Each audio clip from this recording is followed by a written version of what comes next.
answer it, and they're already right here, and we're not taking time shifting things out. So plus getting school started and all year long is a team effort. It is. It is not a one-person effort here, so we've got a team, and I want to make sure we know that. So all right, good morning everybody. And oh there's Alex. So Alex, go right here. Yes. Okay, and come in, come into this whole thing. Yes.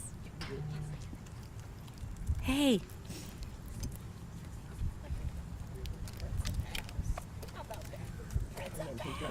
The principals are You there? Okay, perfect. Oh, and the principals are Oh, yay! We got a whole crowd here, everyone. We got a whole crowd. Principals. Okay. All right, we ready? All right, get in some kind of formation. So we don't look disorganized. This school year is all about being organized. Anyway. All right, good morning, everybody. Thank you for joining us for our back to school press conference. This is the one in the past, we've done a press conference daily about different topics, and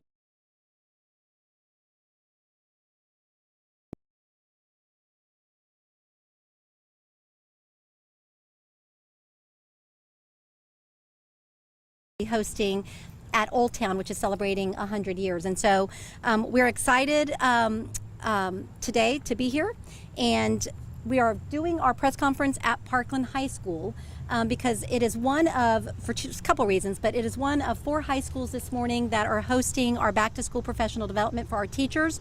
We've got all of our teachers either in the morning or the afternoon attending a district-wide professional development day today.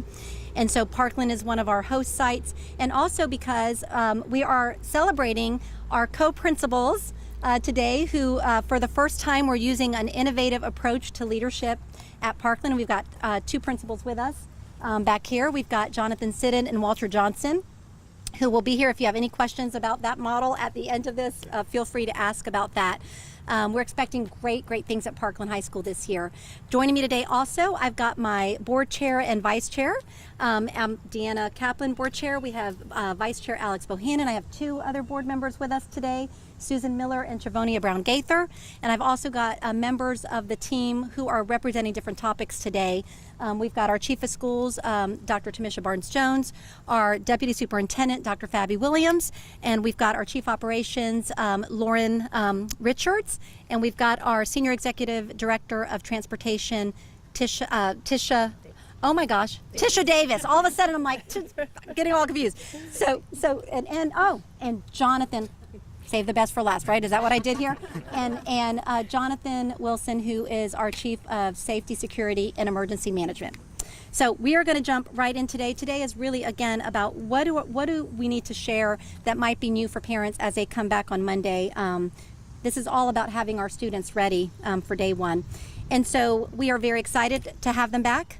As you all know, we're starting Monday, August 12th.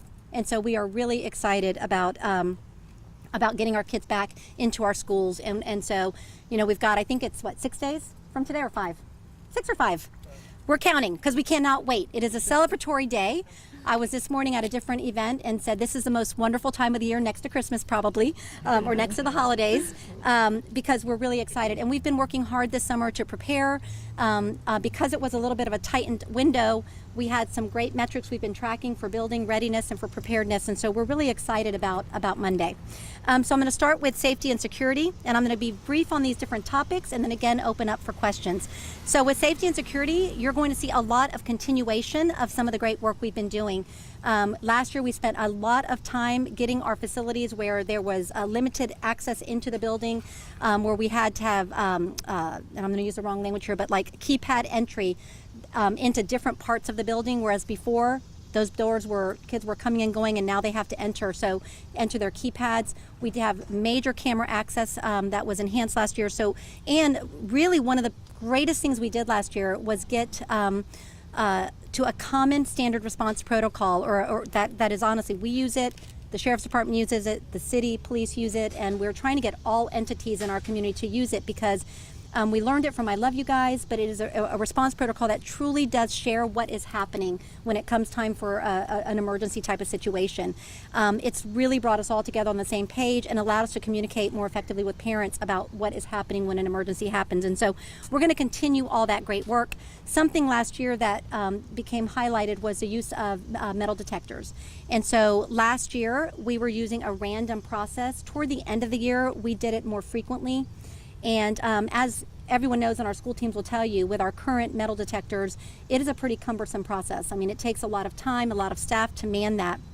And so we're going to continue a random process this year with metal detecting. We're going to make the randomness more frequent. Last year I think we were getting to it about quarterly, but it's going to be more frequent because, again, random metal detecting is about deterring students from bringing anything to school that they should not have that would constitute a weapon. The other thing, we have purchased with state safety funds 8 of a new type of metal detector called Open Gate, and you can see behind us over there, and Jonathan can show you after. These are used in many districts, and they have a better rate of detecting metal, but also they're faster. And so that is something that we're really interested in. So honestly, we're going to pilot it. We're going to move them around to different schools throughout the year and pilot those detectors to see if it's a better option for our school district. So again, if you have questions about safety, we'll open that up to those in just a second. Something else that's new as we go into this school year is our cell phone policy update. And as you know, our Board of Education approved a cell phone policy at the end of the school year that we will be enacting as we step foot on campus on Monday. And so basically all cell phone and other digital devices, or not digital devices, but electronic devices that kids use to communicate, I guess we should say, they are all to be put away and turned off from the time school starts to the time the day ends, with the exception of high school, who can actually have them out during lunch. And so as you can see on some signs over there, you're going to see our signs throughout our district where it says no cell phone. We are going to be adhering to this policy. And so parents, a lot of information is going out to parents in a message tomorrow that's going to share all this. Open houses start tomorrow and messages will be given to parents there, because we are really going to need the help of our families and parents to actually enforce this policy. Again, elementary and middle school, there is no time in the day the phone should be visible. They should be in the book bag, turned off. For high schoolers, same thing with the exception of lunch. And at lunch, high schoolers can check in. The purpose of that, honestly, is many of our high schoolers have responsibilities and need to be in touch with folks. They've got that chance at lunchtime to be able to say, okay, mom, dad, whoever, I will pick up the sibling at this time. Like, there are other responsibilities for our high schoolers. We know this is going to be hard for some of our students who have been connected to their cell phones, but we know it's the right thing to do. Our decision to do this is really based on engagement and learning, and also on mental health. We've learned a lot about the impact of social media and the use of phones on mental health. So we're really excited about implementing this policy. Again, we know that there might be some challenges because I've had my phone on me all summer. I'm looking at it every time there's a notification. We know that, but you're going to have to now change that course because we're in school strictly to be engaged in learning. And so we're going to make, that is another area of a focus I'm not going to get into today, but is really making learning relevant and engaging for our students. They're not going to have time, nor are they going to want to look at their cell phone. Transportation. Last year at this time, I think I was communicating, we had about 80, if I remember, close to 80 driver vacancies. This year we're going into the school year with 60. That's an improvement, but 60 driver vacancies also means runs that are not, or buses that do not have a driver currently. Our transportation team has been working diligently all summer to clean up routes and to make our back to school with our transportation efficient, smooth, and safe. And so there will be some, just like last year, there will be some delays, but this week all of our families that may have a delayed pickup or take home will be notified this week. Also, there is a new app, and we are excited about this app called Edgelog. There's information on that sign over there about this, but it was our pilot good? Did it work beautifully? It worked, thank goodness. So parents can actually monitor, they can see when the bus is coming, they can see where their kids are. Like, that's how this app is supposed to work. And so there's no need to stand outside and wait for 20 minutes. You'll know when the bus is coming, you'll be able to monitor it and track it. And so again, If you have questions about transportation, there are more details that the team can answer. And last but not least, we are ready for this early start. I know that people were wondering, oh my gosh, what are you going to do? But I think all of the communication that happened from the time we made this decision to now, we are ready. We've been tracking facility readiness. Our facilities are clean. We are dealing with a few HVAC issues. Some of them were kind of unexpected, but we're doing all that we can for Monday to have a great learning environment for our students. So those are some of the updates. We've got a lot more to tell, but we could go on for hours about all the things that we are focused on this school year. But I'm going to open up now if there are any questions. Yes, Lisa. Superintendent McManus, can you talk a little bit about the decision to go with two principals here? It's a unique approach, and I think if I'm thinking back to your press release announcing it, it was something along the lines of Parkland offered, there's some unique challenges or something here. So can you talk a little bit about why you decided to go that way? Yeah, absolutely. And I think my quote was, with unique challenges, you need a unique solution and an innovative solution. And I think it's, Parkland, number one, is filled with the most incredible students and the most committed staff. And they've had some things that have happened that have really created this narrative about the school that actually is really not true, but that has created challenges. And so it is a big job. You've got students that are in the IB program. You've got students that are not, creating one school environment, making sure that we are really tight on our safety and behavior and discipline, and really just honestly promoting academic excellence. I mean, in a perfect world with endless money, this would be a great model everywhere, because the job of a principal is incredible. I mean, it is the most complex and most time-consuming, challenging job. It really is. And so this model would be effective anywhere. But I think Parkland, we want Parkland to achieve the excellence we know it can achieve with the folks that are in that building, including our staff and students. So, and they can, and Jonathan, and if you have any questions for them about this I will tell you, I walked into their office today, and I didn't say offices, I said office. They're together in an office, and I'm like, this is what co-principalship is all about. They're together in the one office. But did you want to ask them, or you want them? How's it going, guys? Does one of you want to? It's going great. Great. Going great. Anything you want to ask? How are you all like Come to the dividing mic. responsibilities? Is it kind of co-responsibilities, or are there certain areas that you all are going to tackle? So the model is shared responsibility, shared vision, but teamwork. We share everything. We don't split anything up. Any decisions that are made are coming from both of us, are being made by both of us. We need the approval of both people in order for it to move forward. That's right. Okay. Any other questions for them? Okay. Thanks, guys. Thank you.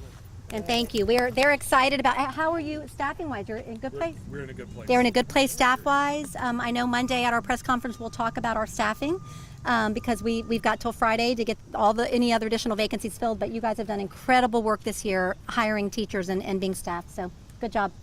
Actually, I do have a question. Okay. Okay. It's okay. If you guys could sit back to the mic really quick. So I will admit, I'm a bit on the younger side. I only graduated from high school like a couple years ago. Me too. Sorry to make you feel. Hey. So I'm kind of curious. When I was in high school, my principal, he would walk around, talk with the students, mingle with them. Is it going to be like that, but twice? Especially if there's a problem, you guys can come together to solve the solution. Yes. That's it. For us, it's about building relationships. We're steering a ship of about 2,000 people, include our students and our adults. So it takes two of us. We are very like-minded. We're very close friends and have been for years. So it takes two of us to build those relationships with lots of people. We need our kids to understand that they have two of us to rely on. Is there also the benefit of being in multiple places at once, so to speak? Yes. Yes. And being, honestly, it is being there for the students and being there for the teachers. We can cover more ground that way. Just real quick while they're up there. The superintendent talked a little bit about the narrative that came out of some of the incidents from last year. What are some of the ways that you all would like to try to change that narrative a little bit? So I'm going to say, for me, it's not about changing the narrative. It's about reframing the picture everybody sees. I went to school here. I'm a 1990 grad of Parkland. I taught here. I helped start the IB program. The students in this building can lift the face of this world if the public will allow them to do that. So what we need from you guys is to understand that there are 2,000 people in this building, and if there's an incident with one student, that's one student out of 2,000. So we are looking to put plant the seeds in our students' ears that they are movers and shakers in our neighborhoods and communities. And we need every adult in this community, including the press, to help them understand that. Because whatever seeds that we plant, whatever seeds they see about themselves on the news is the ones that are going to grow in their heads. I think you being here today is starting that process Yeah. of changing that narrative. Thank you. Thank you. Yes, and I will tell you back to the principal. I am sure that when I was a principal, I said many times I wish I could clone myself. So in this case, it's not an exact cloning, but I'm sure that, and I would like to thank the board, and I know Richard Watts also joined us this morning. Our board said yes to something different, and there was a cost associated with it, but they have so much belief in what can happen at Parkland, and they knew that we needed an innovative leadership solution, and so the board was like 100% behind this. That's why we're here today, because of their saying, yep, we're going to do that. We want something innovative for Parkland. Has this been used in other, like, how rare is this, and maybe across maybe Yeah. some of your educational? You know what? If you Google co-principalships, you're going to find scenarios out there, because I did, and I found very many different. I don't think it's that common. But there are some scenarios across the country. I don't think there are many in North Carolina, but there are some, and there are some across the country. But again, it's not common. I don't think that, when you get your allotments for building leaders, the state's not saying you're going to get 2 for principals. So districts have to be creative about how they would fund that type of approach, and what are they going to not do to be able to do that. So I think that's why it's probably not more common. But honestly, the other thing is, not 2 people, like, these 2 are pretty incredible, like the way they work together. I mean, I always talk about it as a marriage. They argue less than my marriage, I will tell you that. I mean, they are this incredible marriage, but I said that they work so well together. That is not always common. We're 2 people, because there's always one that wants to be like, oh, well, I'm in charge. Like, some people can't manage that. They want to be in charge, but in this case, it's shared leadership, and that is not always easy for everyone. So. Just to be sure, this is like a first-time thing ever for Winston-Salem Yes, Elementary School. I think so. I don't know of any other time. Yes. So I guess, obviously, moving forward at the end of the school year, provided this all goes well, maybe there's a conversation about introducing this in other schools as well?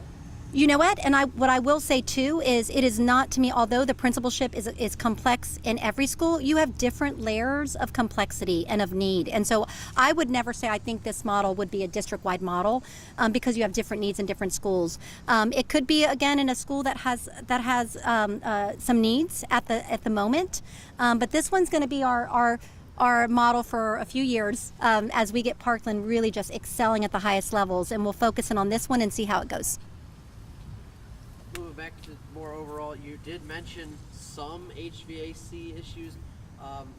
Elaborate on that if you can. Are these things that you hope that right now they're HVAC issues, but by Monday they'll be fixed, or just You wanna address? very minor things? Yep, and I'm going to bring up Lauren Richards for this one. Good morning. So back in May, we did a comfort campaign throughout our schools to try to capture things that were taking place at the end of the year. That was ahead of our testing schedule to be able to make sure that the classrooms were comfortable for teachers and for our students during that time. That really allowed us to get ahead of some of the things that we typically get at the back to school time. So I am happy to report that the incidences are down, but we are getting parts now, which is great. We had some supply issues in the last couple of years, but the team is really tackling those, communicating with the schools. We're making shifts in areas that we need to. But right now there's only about 2 or 3 major ones, and we do plan on those being ready to go Monday. So it will be, and if anything, maybe like a one repair guy walking around after school one day and it's fixed type of deal? Yep, this is a round the clock kind of time of year, and so we're in buildings on the weekends, we're in buildings on the evening. We're monitoring our control systems remotely to kind of look at the different spaces and make adjustments, and so we will be on it for the next 4 to 5 days hard. And then things happen. Everyone knows that. First 2-3 weeks of school, how prepared is your team for something unexpected that may arise HVAC wise. We are hoping that doesn't happen, but it's just in case. So luckily we do have some emergency procedures that we can follow if something comes up, that we can make a purchase quickly. We do have portable units that we can move into spaces, and so I will say every situation is different and unique, but the team is they're excited to tackle those things. They are on it. Communication is key, and being able to make shifts in real time. Actually, can I tack on a question with that as well? How important is flexibility in those sort of situations? I think in education, flexibility is pretty much everything. Yeah, I mean, every morning when you wake up, I don't think we quite know what we're always going to be tackling. And so flexibility from the staff standpoint in the schools to be able to think differently in the space that they're working with students, and then flexibility on technician side to flex schedules and flex hours to be able to work around the time that teachers are in those classrooms, to be able to make sure that everybody is able to kind of move around and adjust as they need to. So flexibility is key. Question actually for the principals about the cell phone policy. If y'all Oh, wouldn't mind. okay. Since you're going to be in the schools, I would imagine for students, this is going to be a really hard, let's just say, habit addiction to break. Yes. Tell me that these first couple days, what you're going to tell the teachers, what you want the students to know, and also probably their parents, that, you know, we don't want to see the phones, when I think we all know that they Well, get on them. I'll say what the board has implemented is nothing new to us. It's what schools should have been doing all along, and what teachers have been implementing in their classroom. So it's nothing new. I think it's just us sharing and resharing what was already expected of them in the first place. I can tell you the first couple of days, we had our student ambassadors in yesterday to make videos about the things that we want to see from their colleagues. And so we're building the lessons in our first 3 days around the things that we want to see of them. And one of the big things is cell phones. We know that this is not going to be fixed Overnight. Monday.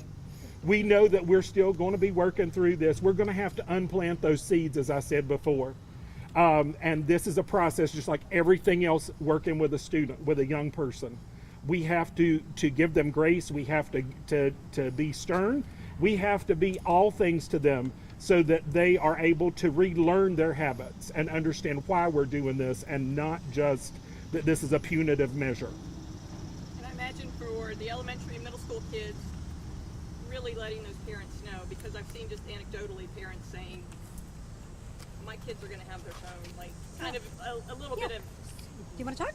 Well, Go ahead. okay. Go ahead. Yeah. Hi. It looked like you wanted to talk. Well, and the reason why is because the board's intention in passing the policy, to Mr. Johnson's point, was to reiterate the expectation across the district. So largely, we haven't really seen cell phones become as huge of an issue as they have been in high school, as, you know, in middle school and in elementary, although they're prevalent, but the issue is just, it's not the same. The usage isn't the same.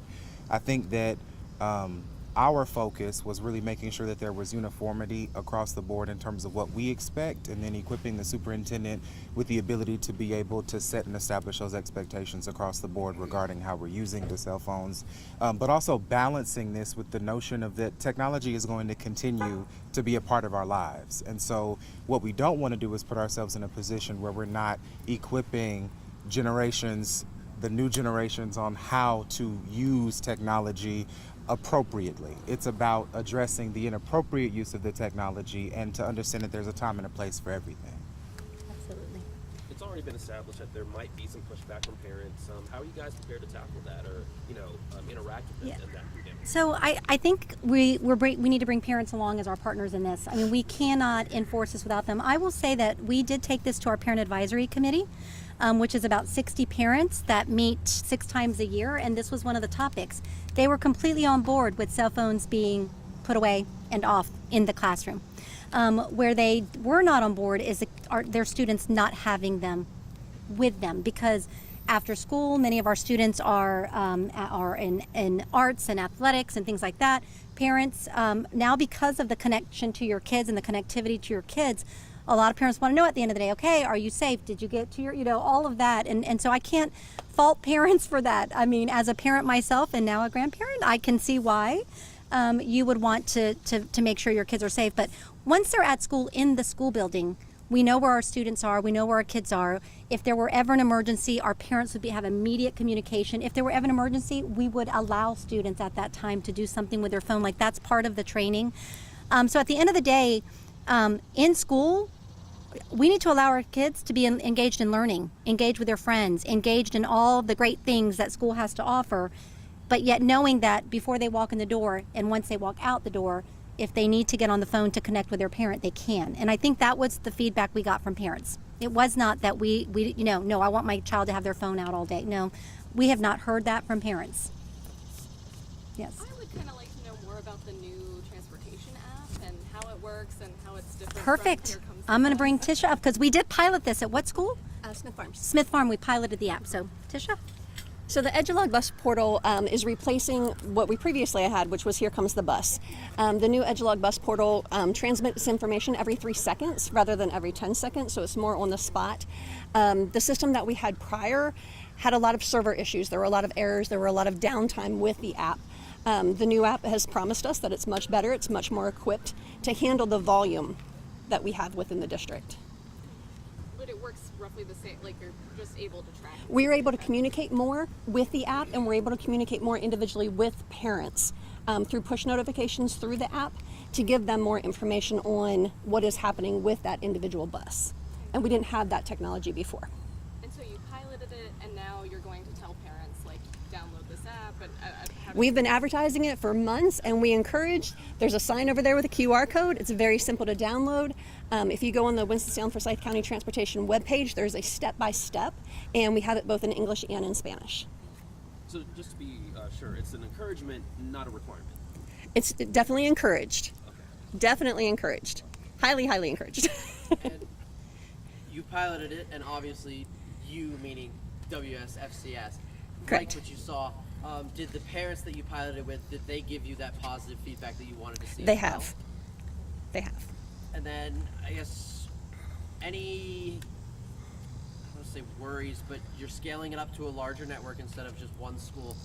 I imagine the transportation department is prepared for any snafus that may occur due to the scaling up. We are. We have daily meetings with Edulog, who is the main provider through Edulog and SAMSA, our partnerships. We have daily meetings with them, and we will continue to do that. They are available to us. We have cell phones for 24-hour access to the people that we need to have access with.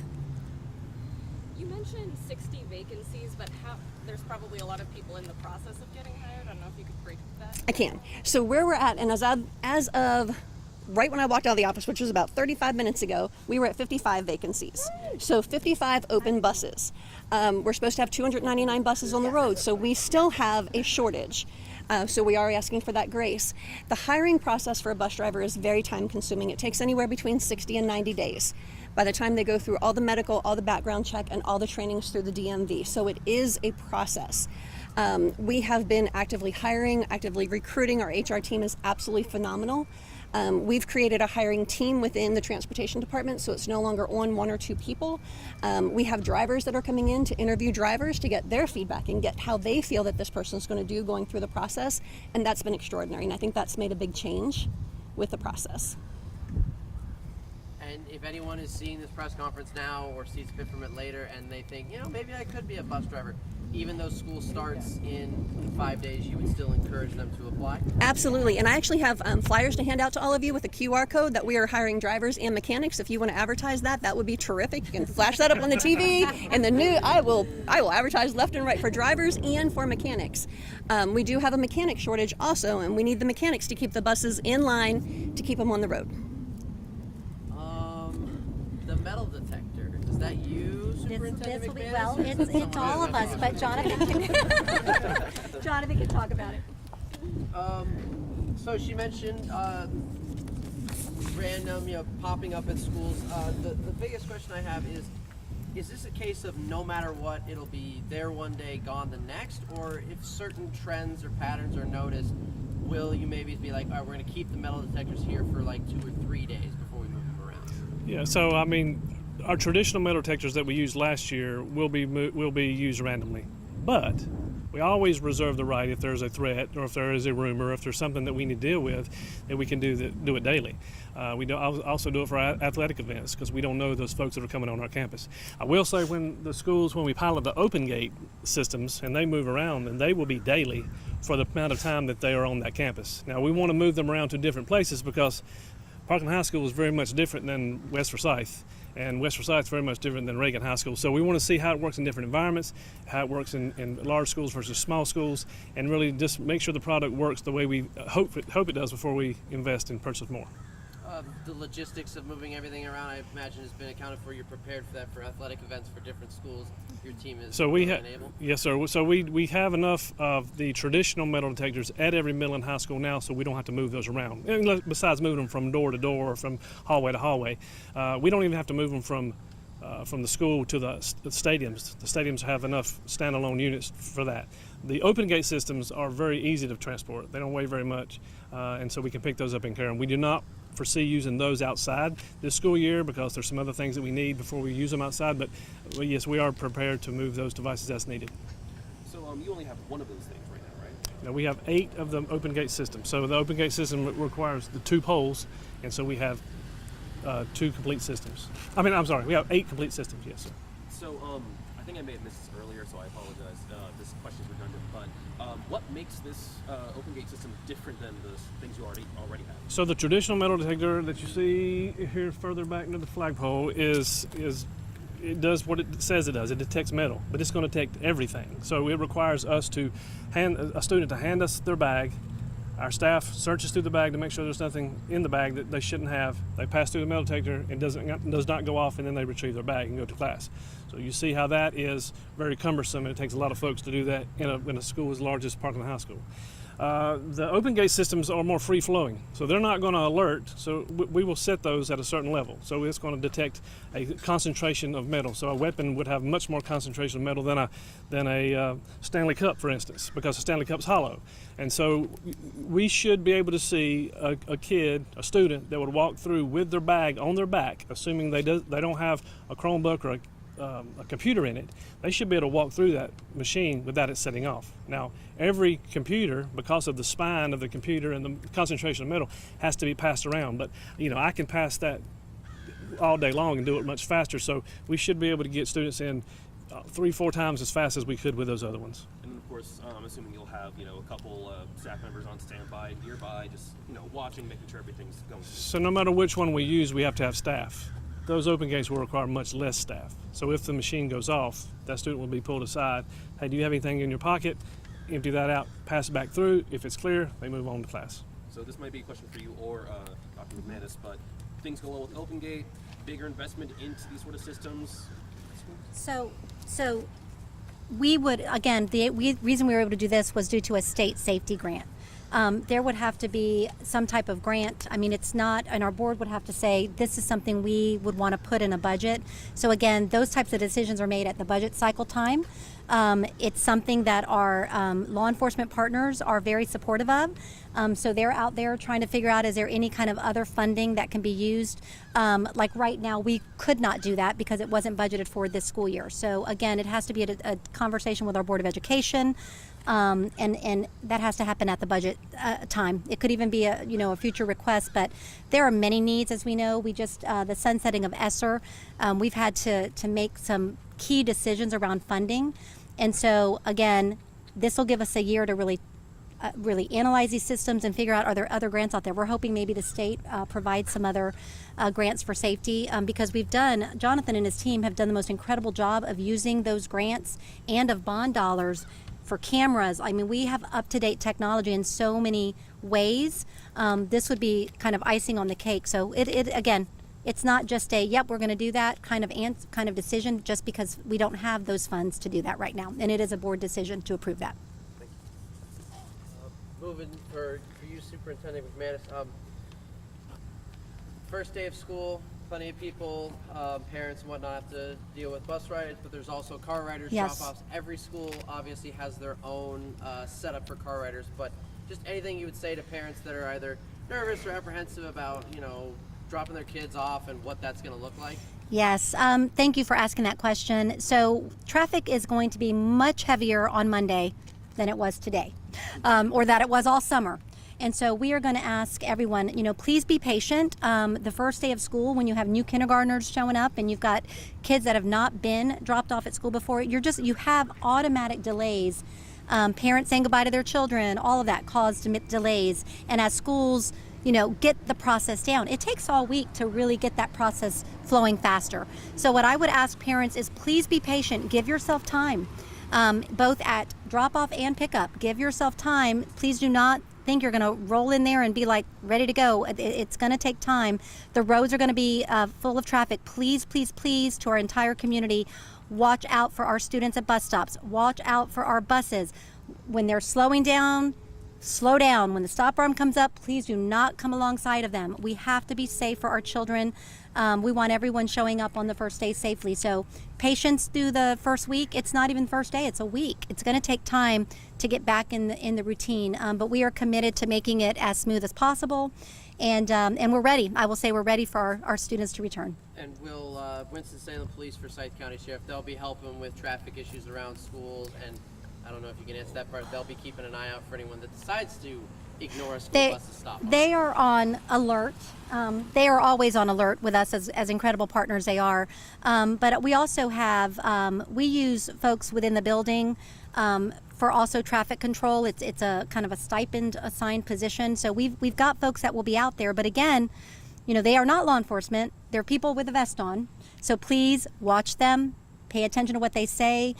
We have no time on Monday for anger. So if you're going to be late for work, have someone else bring your child or come earlier. But no, we know that our community, we've done this so many times. It's going to be a great opening. From Ola News, Northern Media. Hi. Yes. How are you preparing for support and provide mental health care for not just for our kids but for teachers? Yep. We've got a lot in place around mental health supports. And honestly, more information will be coming out as we go. I know I didn't address that yet today, but the cell phone policy really is about mental health. It's about helping our kids put that away. I loved Lisa, you gave me the theme song for that, Hard Habit to Break. Y'all remember that song? I think that's the theme song for this year's cell phone policy. But what I will say is that we have things in place. We've got our social emotional learning curriculum that is so important starting on day one, that is designed really to allow students a time to speak to each other, to discuss issues. We are doing a lot around relationship building and creating positive and strong school cultures, going over expectations at the beginning of the year. Everything we're doing and all the summer training we've had is about all of our students being future ready. Part of being future ready is about feeling like you are in a safe and caring environment. Our tagline for that is all students seen, value, and heard. That's what our code of conduct and character and support is all about. And so with staff as well, we have several grants we're working on with other outside entities around mental health and supports for staff. We've got our HR team has resources to support that. We've got our student services team that is all in and providing support. I mean, we have a lot of things happening around mental health, and so we'll continue to be communicating those as the year starts. Is that it? Yeah. Thank you, everyone. We appreciate your time. Thank you. Great job, Tricia. I am too. I'm just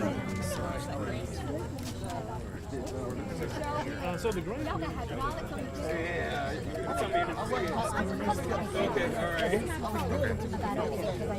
Okay.